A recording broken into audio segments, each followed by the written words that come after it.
Bonjour et bienvenue pour cette nouvelle vidéo. Aujourd'hui, une fois n'est pas coutume, je ne vais pas vous parler d'une situation spécifique, mais de coaching et de thérapie en général, de changement plus précisément. Et je voudrais m'attaquer notamment à deux idées reçues qui vont souvent dissuader les gens de s'engager dans un accompagnement psychologique, que ce soit du coaching ou de la psychothérapie, alors que cet accompagnement pourrait leur être extrêmement utile. Beaucoup de gens pensent en effet qu'une thérapie efficace, c'est forcément un chemin long, pénible, douloureux, pendant lequel on va remuer des choses douloureuses et ils n'ont pas très envie, et on les comprend, de s'infliger ça s'ils peuvent survivre sans. Une autre croyance, c'est que si on ne fouille pas dans le passé, si on ne trouve pas les causes profondes du problème, alors le changement qui va être obtenu ne sera pas solide, pas durable. Et là aussi, ça va dissuader les gens de s'engager dans des accompagnements peut-être plus brefs. Or, ces deux idées sont des mythes. Il est tout à fait possible de changer sans chercher les causes dans le passé, sans remuer des choses douloureuses inutilement, et de changer de manière efficace. Donc, j'ai eu envie de vous parler aujourd'hui d'expérience émotionnelle parce que c'est un concept clé pour comprendre comment les transformations se produisent dans la vraie vie ou en thérapie, en accompagnement. Et j'ai envie de vous montrer comment le changement peut être beaucoup moins douloureux, beaucoup plus rapide et beaucoup plus efficace que ce que vous croyez. Alors, zou, c'est parti. Aujourd'hui, on va parler d'expérience émotionnelle correctrice.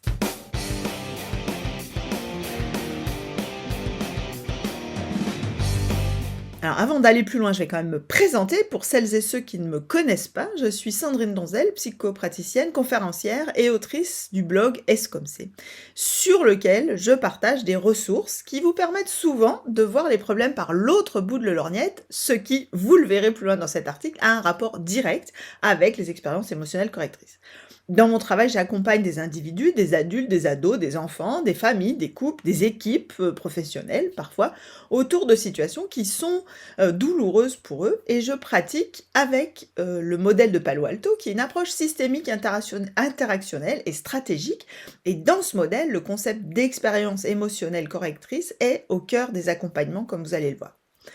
Mais avant de parler d'expérience émotionnelle correctrice, j'ai besoin de vous parler d'expérience émotionnelle tout court. Et on va essayer de comprendre ce que c'est qu'une expérience émotionnelle.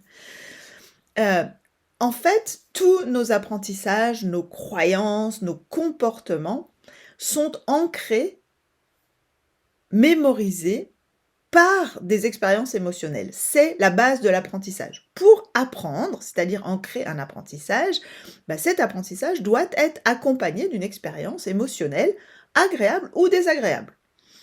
Quand l'expérience émotionnelle est intense, il n'y a pas forcément besoin de beaucoup de répétitions. Ça va créer un apprentissage qui est assez fort, mais souvent rigide, et ça peut poser un problème. À l'inverse, un apprentissage, il peut aussi se former à partir d'expériences émotionnelles de faible intensité, mais qui sont répétées très souvent. C'est même le cas pour la majorité de nos apprentissages. C'est comme ça qu'un enfant apprend à sourire, à parler quasiment tous les gestes de sa vie.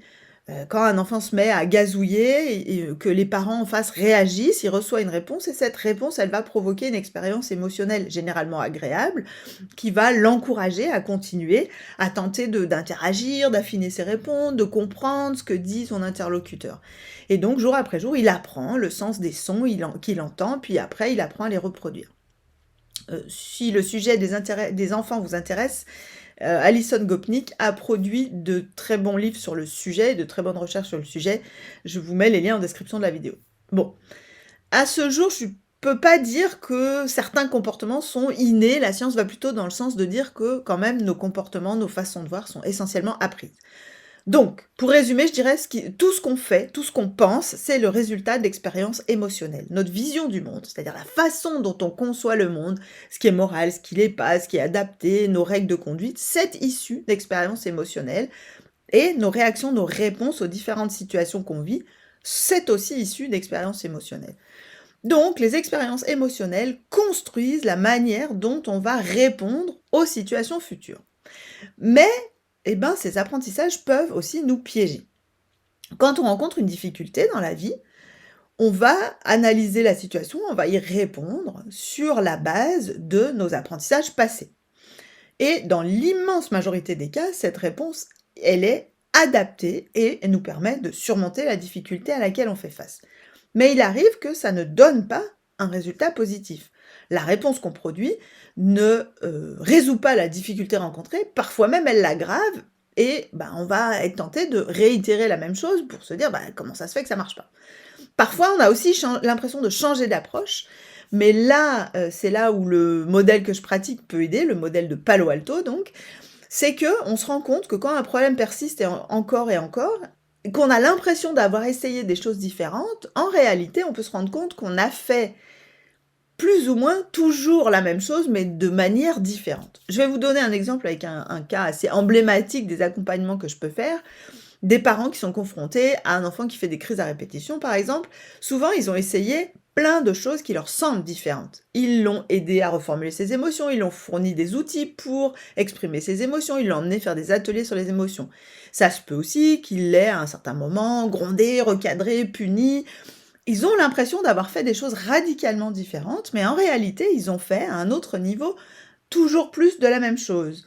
Quelle que soit la manière dont ils s'y sont pris, ils ont essayé de cadrer les émotions de leur enfant, ils ont envoyé le message: Tu dois te calmer, tu dois trouver le moyen de te calmer».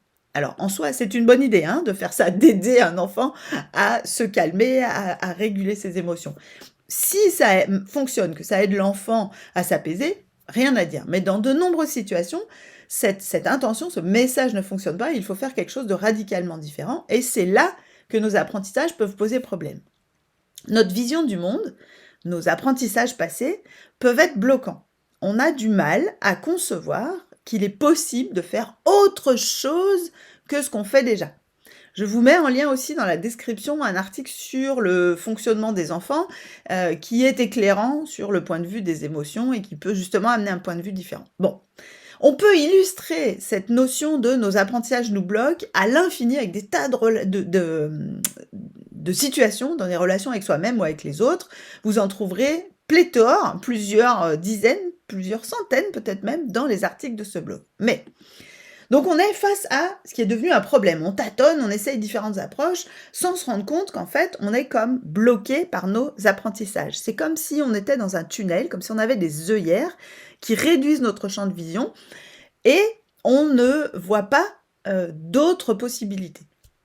Alors, attention, cet effet œillère, cet effet tunnel, il est nécessaire. Sans ça, on serait submergé d'informations, à chaque fois obligé de réinventer le monde sans arrêt, ça serait fatigant, ça serait stressant et surtout ça serait dangereux parce que nos apprentissages, ils nous permettent justement d'apprendre de nos erreurs ou de nos réussites et de pouvoir, les fois suivantes, être plus efficaces, prendre moins de risques, faire des choses qui fonctionnent. Donc ça serait dangereux qu'on n'ait pas ce système. Mais l'inconvénient de ce système d'apprentissage, c'est que du coup, il réduit notre champ de vision, je le redis, et quand il est nécessaire d'adopter une approche, une réponse radicalement différente, là, on est un peu embêté parce qu'on est bloqué. Alors comment on fait pour enlever les œillères?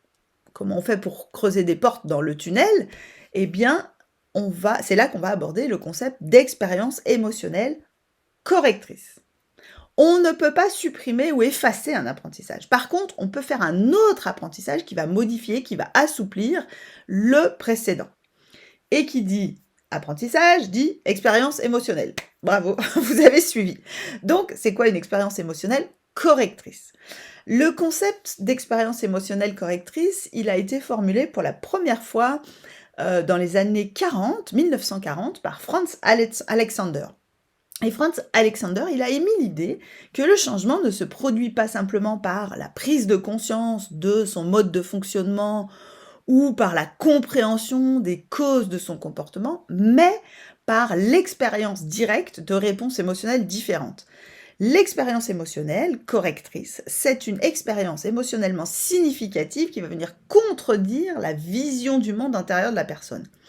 Et comme c'est une expérience, quelque chose qu'on vit, ça oblige la personne à construire une nouvelle vision du monde, par conséquent à changer la réponse qu'elle produisait jusque-là pour en adopter une qui serait plus adaptée à la situation. La personne, elle y est obligée parce que elle vit une expérience, donc elle ne peut pas nier qu'elle a vécu quelque chose de différent.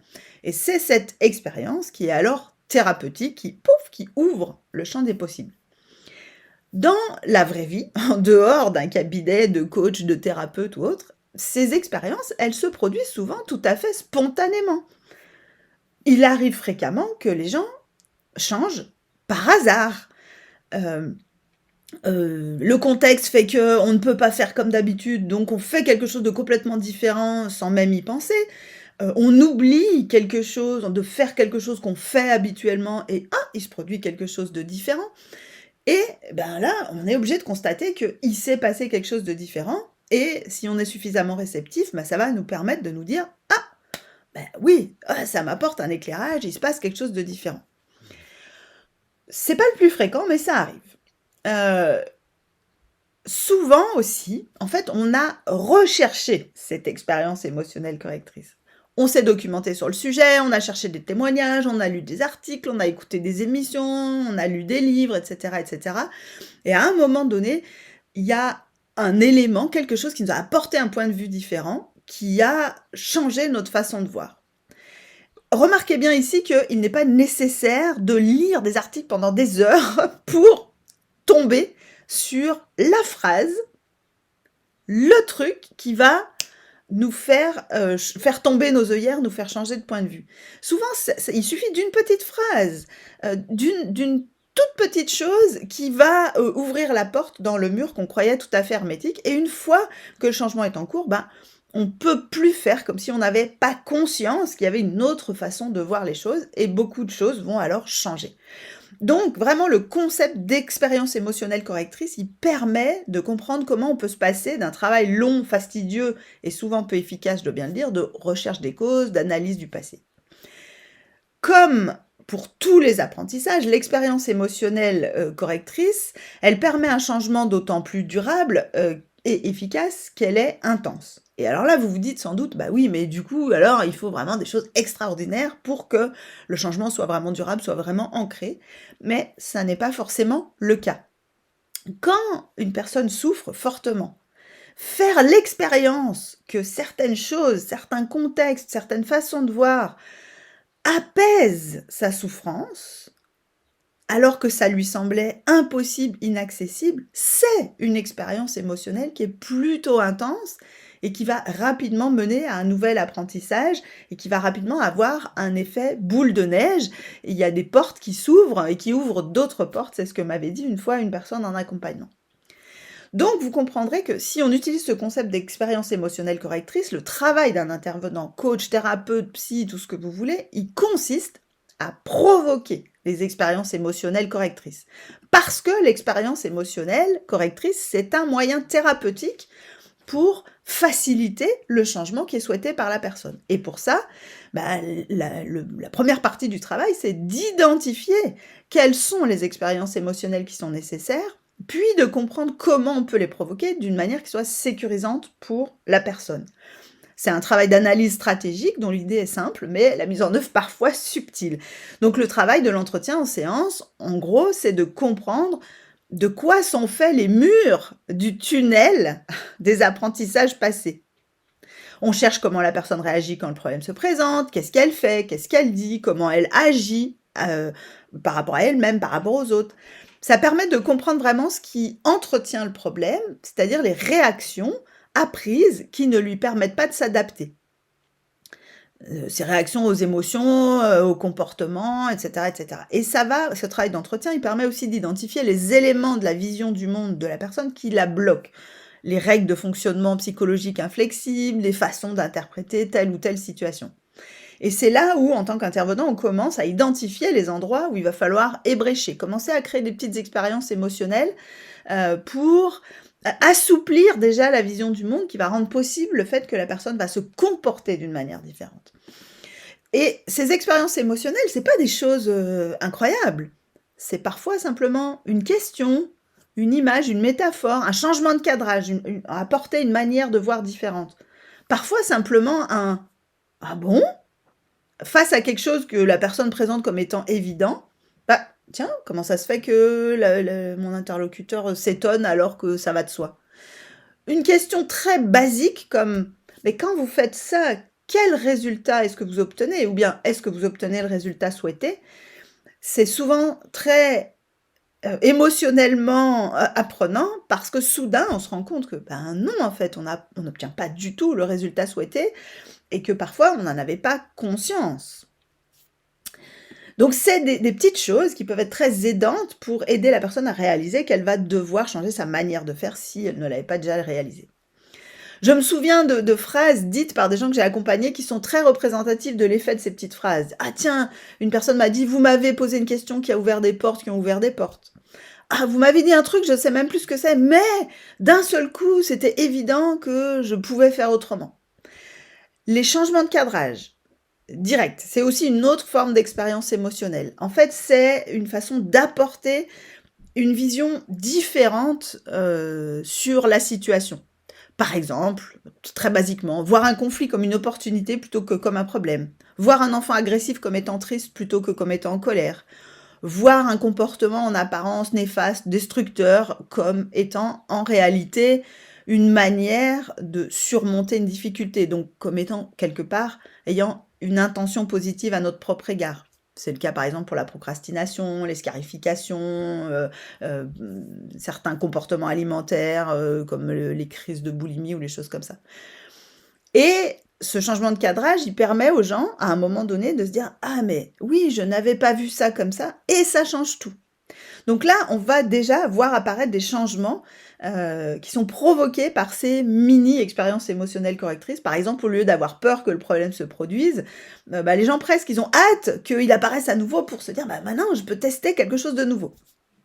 Et ensuite, évidemment, pour aller plus loin, pour ancrer, les effets de ces premières expériences émotionnelles correctrices, eh ben, on va, les renforcer en les provoquant dans la vraie vie, en incitant les gens à avoir des réponses comportementales au quotidien qui vont renforcer les premières expériences émotionnelles correctrices faites en séance. Exactement comme dans un apprentissage, ben, on répète un petit peu, ces choses-là pour amplifier, ancrer l'expérience émotionnelle. Donc on leur demande, en tout cas dans l'approche de Palo Alto que je pratique, on leur demande de réagir d'une manière radicalement différente de ce qu'ils faisaient jusque-là.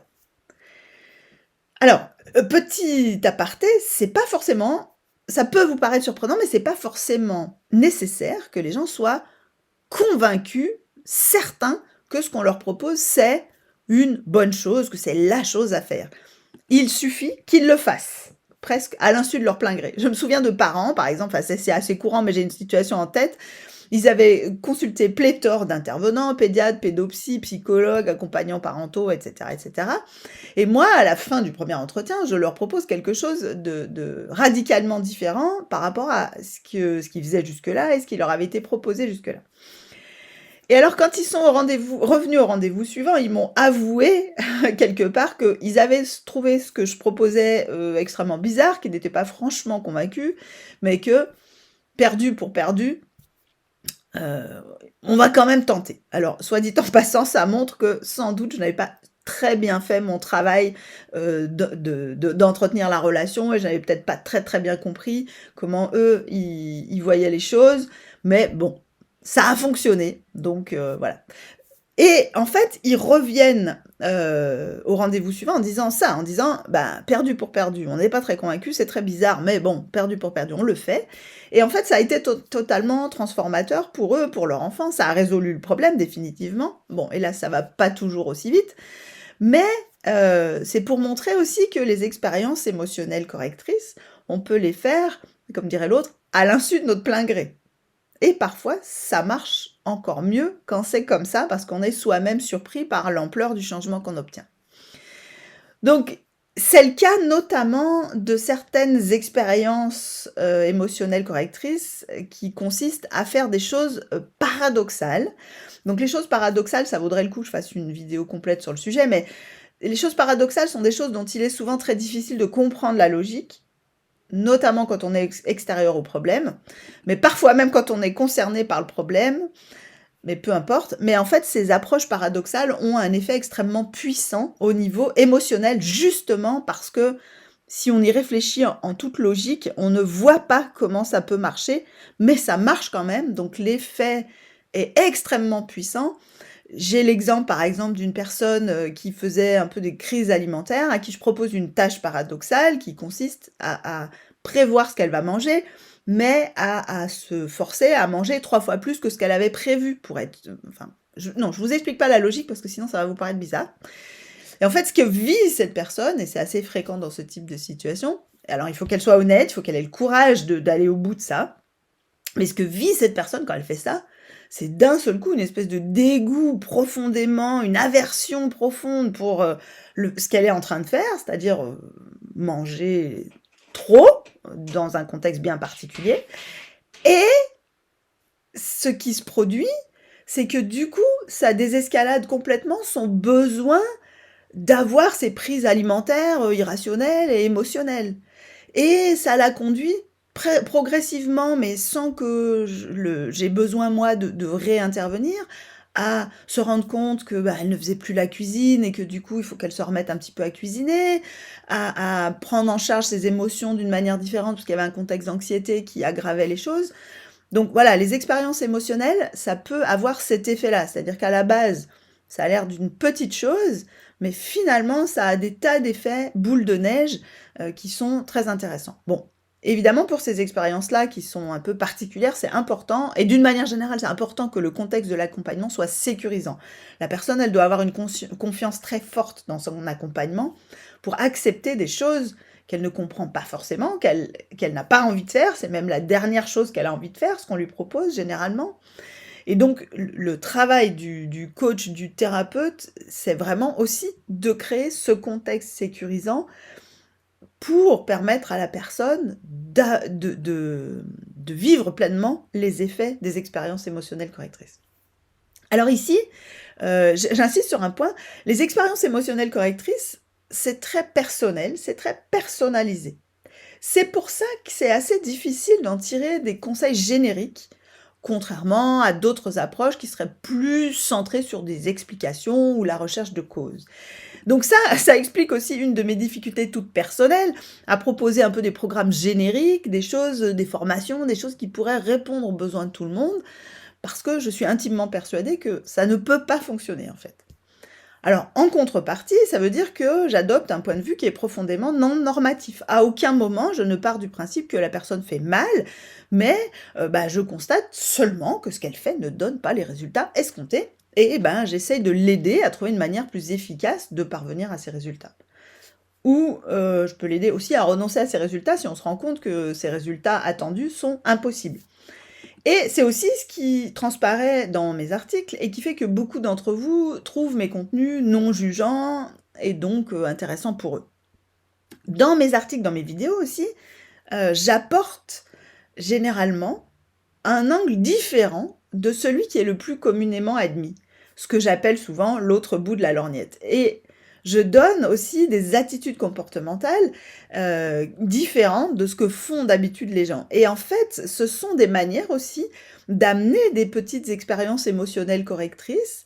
Et j'ai bon espoir en fait que pour un certain nombre de mes lecteurs et de mes lectrices, ou de mes auditeurs et de mes auditrices pour les vidéos, cette façon de voir un petit peu différente provoque l'expérience émotionnelle correctrice dont ils ont besoin et que ça leur permette de ne pas avoir recours à un accompagnement. Et si c'est le cas, c'est tant mieux. Ça m'est déjà arrivé que des gens aient lu un article, que ça ait provoqué chez eux un changement, qu'ils prennent rendez-vous chez moi, mais que finalement le travail de la première séance ne consiste qu'à dire ok, mais en fait vous avez déjà fait le changement, donc on consolide un petit peu, on ancre les apprentissages, on essaye de donner du sens si la personne en a besoin, mais il n'y a pas forcément besoin de se faire accompagner si le changement s'est produit spontanément. Et un changement qui s'est produit par le visionnage d'une vidéo ou la lecture d'un article est tout à fait aussi valable que n'importe quelle autre cause de changement. Bon, et voilà, je pense que j'ai dit tout ce que je voulais dire au sujet des expériences émotionnelles correctrices. J'espère que cet article vous a été utile pour, démystifier les idées fausses sur les accompagnements psychologiques. Non, c'est pas forcément long, douloureux, et pour que ce soit efficace.